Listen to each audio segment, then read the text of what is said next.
పరిశుద్ధ నామమున మహిమ గాక. దేవుని యొక్క మహాగొప్ప కనికరాన్ని బట్టి అనుదినము దేవుడు మనకు ఆయన యొక్క జీవవాక్కులను ఇస్తూ మనల్ని బలపరుస్తూ పోషిస్తున్న దేవుని యొక్క కనికరమును బట్టి మొదట దేవునికి స్తోత్రం చెల్లిస్తూ శ్రద్ధగా దేవుని యొక్క వాక్యమును వింటూ వాక్యం చేత ఆత్మీయంగా బలపరచబడుతున్న మీ అందరికీ యేసుక్రీస్తు నామములో వందనాలు తెలియజేస్తున్నాను. నేటి దినమునకైనా వాక్య భాగాన్ని చదువుకుందాం. కీర్తనల గ్రంథము 138వ కీర్తన 6వ వచనాన్ని చదువుకుందాం. యెహోవా మహోన్నతుడైనను, ఆయన దీనులను లక్ష్యపెట్టును, ఆయన దూరము నుండి గర్విష్ఠులను బాగుగా ఎరుగును. క్రీస్తునందు ప్రియమైన దేవుని బిడ్డలారా, మనం ఆరాధిస్తున్న దేవుడు ఆయన మహోన్నతుడు, మహా ఉన్నత స్థలములలో నివసించేవాడు. అయినప్పటికీ దీనులను లక్ష్య పెడతాడంట. హంబుల్ పర్సన్స్ని, దీనులను ఆయన లక్ష్య పెడతాడు, దీనుల గురించి శ్రద్ధ వహిస్తాడు. అయితే ఆయన దూరము నుండి గర్విష్ఠులను బాగుగా ఎరుగును. గర్విష్ఠుల గురించి మనం ఆయనకి చెప్పాల్సిన పని లేదు. దేవుని బిడ్డలారా, గర్విష్ఠులను దూరము నుంచే బాగుగా క్షుణ్ణంగా ఎరిగే దేవుడు మన దేవుడు. గర్విష్ఠుల గురించి దేవునికి మనము ప్రత్యేకంగా చెప్పాల్సిన అవసరం లేదంట. దేవుని బిడ్డలారా, ప్రభువా వారు గర్విష్ఠులు, వీరు గర్విష్ఠులు అని చెప్పాల్సిన అవసరం లేదంట. ఆయనే దేవుని బిడ్డలారా గర్విష్ఠులను దూరము నుంచి బాగుగా ఎరిగి ఉన్నాడంట. దేవుని బిడ్డలారా, గమనించినట్లయితే సామెతల గ్రంథము 6వ అధ్యాయము 16-17 వచనాలు చదివినట్లయితే, యెహోవాకు అసహ్యములైనవి 6 గలవు, 7 ఆయనకు హేయములు. అవేవనగా అహంకార దృష్టియు, కలలాడు నాలుకయు, నిరపరాధులను చంపు చేతులను, దుర్యోచనలు యోచించు హృదయమును, కీడు చేటుకు త్వరపడి పరుగులెత్తు పాదములను, లేని వాటిని పలుకు అబద్ధ సాక్షియు, అన్నదమ్ములలో జగడములు పుట్టించువాడును. దేవుని బిడ్డలారా, ఇక్కడ గమనించినట్లయితే 7 దేవునికి హేయమైనటువంటి కార్యాలు ఉన్నాయంట. ఆ 7 అహంకార దృష్టి లేకపోతే గర్వపు చూపు దేవునికి మొదట అసహ్యమైందంట. దేవుని బిడ్డలారా, గమనించినట్లయితే భయంకరమైన దుర్మార్గమైన పాపినైనా దేవుడు క్షమిస్తాడు, కానీ మరి గర్విష్ఠులు ఆయనకు అసహ్యులంట. గర్వపు చూపు ఆయనకు హేయమంట. దేవుని బిడ్డలారా, కారణం ఏంటి అని గమనించినట్లయితే నెహెమ్యా గ్రంథము 9వ అధ్యాయము 16వ వచనాన్ని చదివినట్లయితే, మా పితరులు గర్వించి లోబడనొల్లక నీ ఆజ్ఞలకు చెవియొగ్గకపోయిరి అని చెప్పబడింది.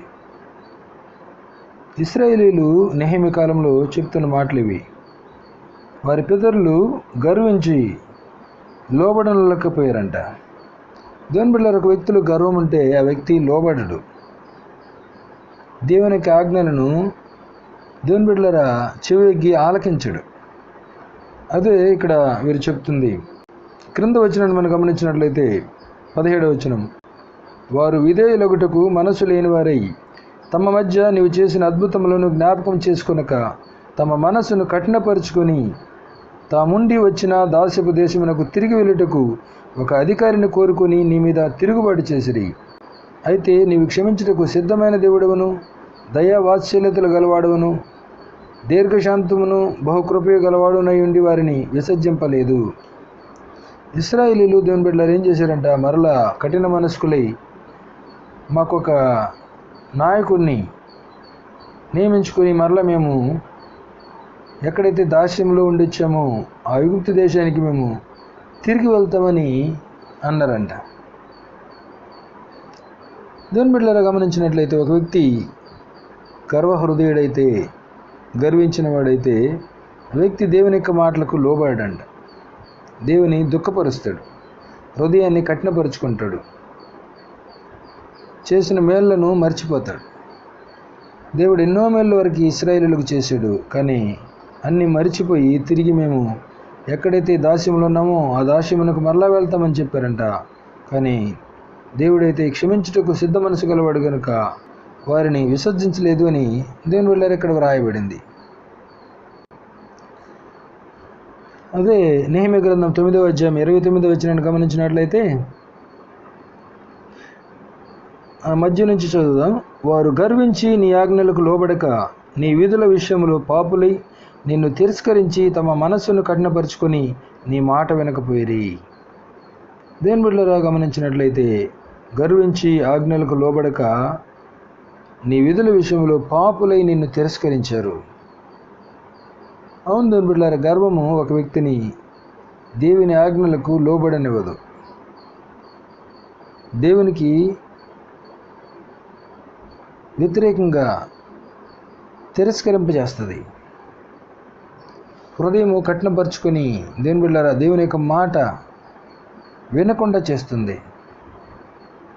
కనుకనే గర్వహృదయులు దేవునికి హేయులు అని రాయబడింది. కీర్తన గ్రంథము 17వ అధ్యాయం 10వ వచనాన్ని గమనించినట్లయితే వారు తమ హృదయమును కఠినపరుచుకుని ఉన్నారు, వారి నోరు గర్వముగా మాట్లాడును అని రాయబడింది.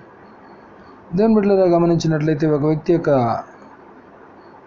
హృదయము గర్వంతో నింపబడితే మాటలు కూడా గర్వపు మాటలు వస్తాయంట, గర్వముగా మాట్లాడతారంట దేవుని బిడ్డలారా. కనుక దేవుని యొక్క వాక్యం మనకు బోధించేది ఏంటంటే ఆయన దూరము నుండి గర్విష్ఠులను బాగుగా ఎరుగును అని రాయబడింది దేవుని బిడ్డలారా. కనుక దేవుని బిడ్డలమైన మనము మన జీవితంలో హృదయాన్ని జాగ్రత్తగా మనం గమనించాలి. మన హృదయంలో గర్వమునకు చోటు ఇవ్వకూడదు దేవుని బిడ్డలారా. 119వ కీర్తన 85వ వచనాన్ని మనం గమనించినట్లయితే నీ ధర్మశాస్త్రమును అనుసరింపని గర్విష్ఠులు నన్ను చిక్కించుకున్నట్టుకై గుంటలు త్రవిరి అని రాయబడింది. దేవుని బిడ్డలారా, ఒక వ్యక్తి ధర్మశాస్త్రాన్ని అనుసరించకపోతే, దేవుని యొక్క వాక్యాన్ని అనుసరించకపోతే ఆ వ్యక్తి గర్విష్ఠి అని దేవుని బిడ్డలారా దేవుని వాక్యం బోధిస్తుంది. నీ ధర్మశాస్త్రమును అనుసరింపని గర్విష్ఠులు అని రాయబడింది. కనుక ఒకవేళ మనం దేవుని యొక్క వాక్యమును అనుసరించకపోతే, దేవుని యొక్క వాక్యమునకు లోబడకపోతే, దేవుని యొక్క వాక్యమును మనం ఫాలో చేయకపోతే దేవుని బిడ్డలారా మనం గర్విష్ఠులం అంట. కనుక ఈ సమయంలో మనల్ని మనమే పరీక్షించుకోవాల్సిన వారమై ఉన్నాం. ఒకవేళ దేవుని యొక్క వాక్యమును మన యొక్క గర్వము ద్వారా అనుసరించలేకపోతున్నామేమో, దేవుని వాక్యమునకు లోబడలేకపోతున్నామేమో దేవుని బిడ్డలారా మనం గమనించాలి. గమనించినట్లయితే 31వ కీర్తన 23వ వచనాన్ని మనం చదివినట్లయితే యెహోవా భక్తులారా మీరందరూ ఆయనను ప్రేమించుడి, యెహోవా విశ్వాసులను కాపాడును, గర్వముగా ప్రవర్తించే వారికి ఆయన గొప్ప ప్రతీకారం చేయును.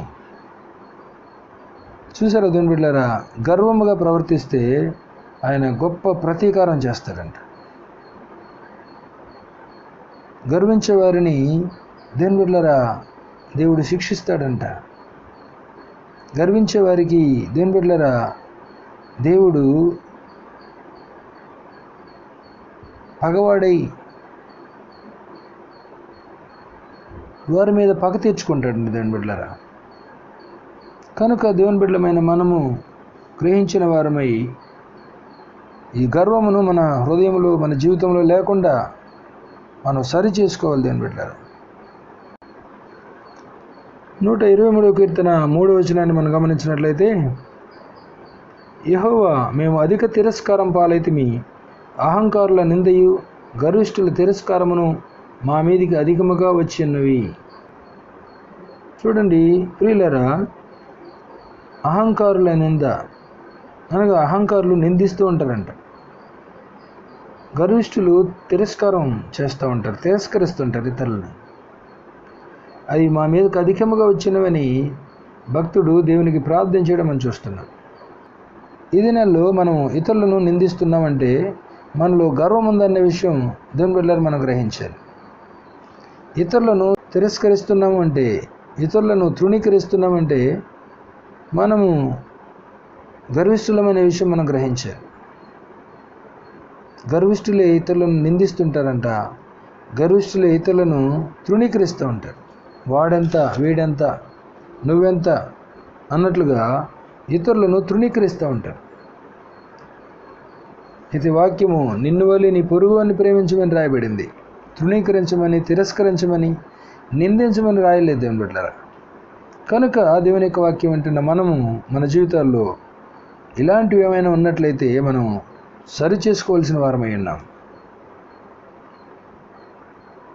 ఇర్మియా గ్రంథం 50వ అధ్యాయము 32వ వచనాన్ని మనం గమనించినట్లయితే,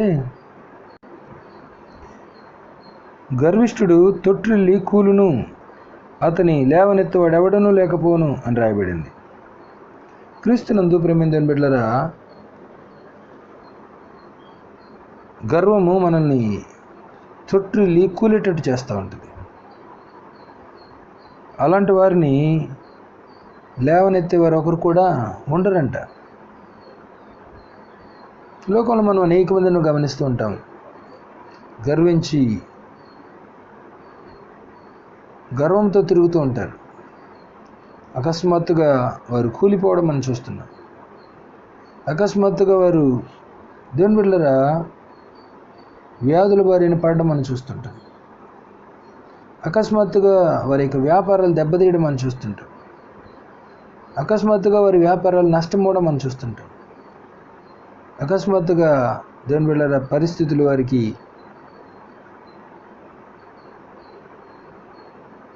అనుకూలంగా మారకుండా దేవుని బిడ్డల ప్రతికూలంగా మారడం మనం చూస్తుంటాం. కనుక గర్విష్ఠుడు తొట్టిల్లి కూలును అని రాయబడింది. సామెతల గ్రంథము 16వ అధ్యాయము 18వ వచనాన్ని గమనించినట్లయితే, నాశనమునకు ముందు గర్వము నడుచును, పడిపోవుటకు ముందు అహంకారమైన మనసు నడుచును. ఒక వ్యక్తి దేవుని బిడ్డలారా నాశనం అవుతున్నాడు అనేది మనం ఎలా గమనించవచ్చు అంటే, అతనిలో గర్వం ప్రారంభమవుతూ ఉంటుంది. ఒక వ్యక్తి పడిపోయే ముందు అతనిలో అహంకారమైన మనసు ఉంటుంటుంది. గర్వం వచ్చినప్పుడు, ఈ అహంకారం వచ్చినప్పుడు నెక్స్ట్ దేవుని బిడ్డలారా అతడు పడిపోతున్నాడు, నాశనం అవుతున్నాడు అని దేవుని యొక్క వాక్యము మనకు బోధిస్తుంది.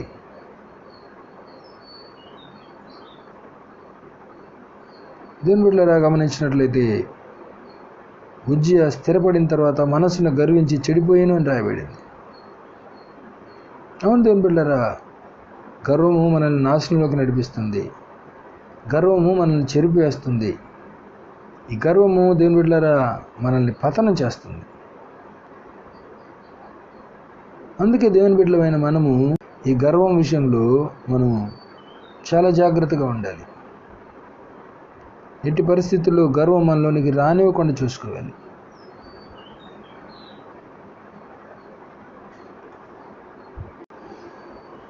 మొదటి తిమోతి పత్రిక 6వ అధ్యాయము 17వ వచనం గమనించినట్లయితే, ఇహమందు ధనవంతులైన వారు గర్విష్ఠులు కాక, అస్థిరమైన ధనమునందు నమ్మికించక, సుఖముగా అనుభవించుటకు సమస్తమును మనకు ధారాళముగా దయచేయు దేవుని యందే నమ్మికించుడని ఆజ్ఞాపించుము అని రాయబడింది.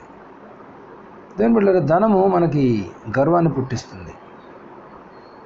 అందుకని ధనవంతులు దేవుని యొక్క రాజ్యంలో ప్రవేశించట కంటే వంటే సూది బెజ్జంలో దూరుట సులభం అని రాయబడింది.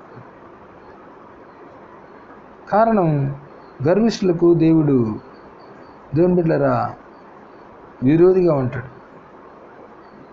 గర్వహృదయులు ఆయనకు అసహ్యులు. కనుక దేవుని బిడ్డలమైన మనము ధనము వలన కానీ, లేక మనకున్న ఆస్తి అంతస్తుల వలన కానీ, మనకున్న టాలెంట్స్ వలన కానీ దేవుని బిడ్డలారా గర్వానికి మనం చోటు ఇవ్వకూడదు. అలాగ చోటించినట్లయితే దేవుని బిడ్డలారా పతనం అవుతాము అని దేవుని వాక్యం బోధిస్తుంది. నాశనమవుతాము అని దేవుని యొక్క వాక్యం మనకు బోధిస్తుంది. దేవుని బిడ్డలమైన మనము గర్వమునకు చోటు ఇవ్వకుండా దీనత్వానికి, తగ్గింపుకు దేవుని బిడ్డలారా మనం మన హృదయంలో చోటు ఇవ్వాలి. అందుకే తను తాను తగ్గించుకునేవాడు హెచ్చించబడును, తను తాను హెచ్చించుకునేవాడు తగ్గించబడును అని రాయబడింది. చూడండి, తగ్గించుకునేవారు ఎప్పుడు హెచ్చించబడుతూ ఉంటారు. హెచ్చించుకునేవారు, గర్వముగా ప్రవర్తించేవారు దేవుని బిడ్డలారా తగ్గించబడుతూ ఉంటారు.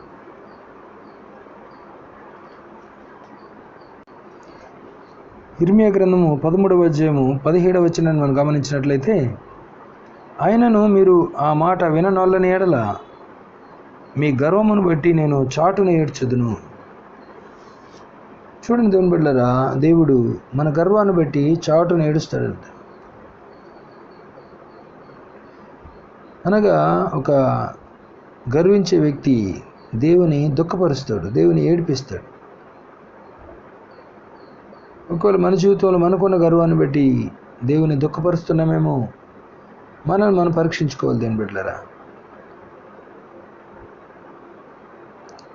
గర్వము ఏ విధంగానూ మనకు ప్రయోజనకరమైంది కాదు.